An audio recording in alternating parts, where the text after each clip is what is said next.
Hello, so number 22, episode 22 already.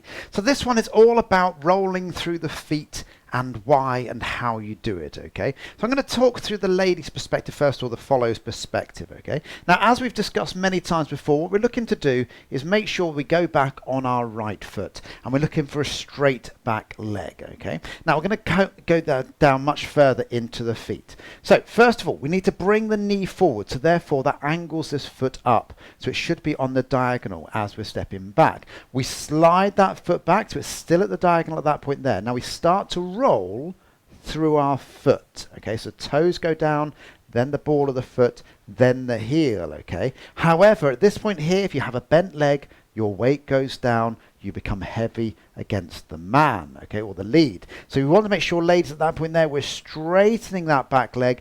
That's going to make your body weight come up and make you feel like a lighter dancer. It has nothing to do with your body size. It's all about body technique. Right, so I'll show that again. So we're going to bend the knee, have a diagonal on the foot.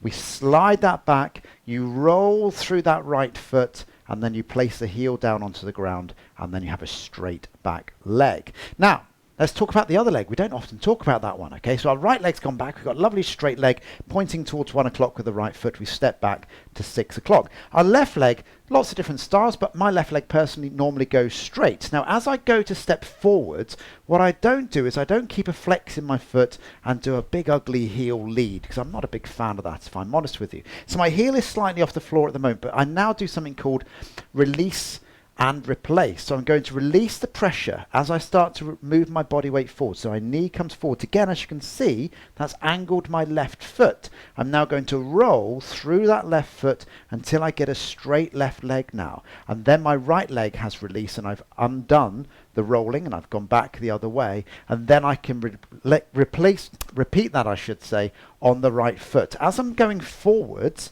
I'm placing my knee forwards to start with, then rolling through the foot every single time that I'm taking that step forwards, okay? So as you're stepping back, it should go toe to heel, straighten the leg. As you're coming forwards, we release and replace, placing the weight down onto that heel, and again, every single time you're taking that step, you can then do that. Now, the only way in which you can do that is by having your body weight, as you're coming forwards, slightly forwards, okay? Yes, you need to be pushing back against the man's hand or whatever it is that you're having connection with against the man, but you then have that body weight ever so slightly forwards, so therefore you can roll through that foot.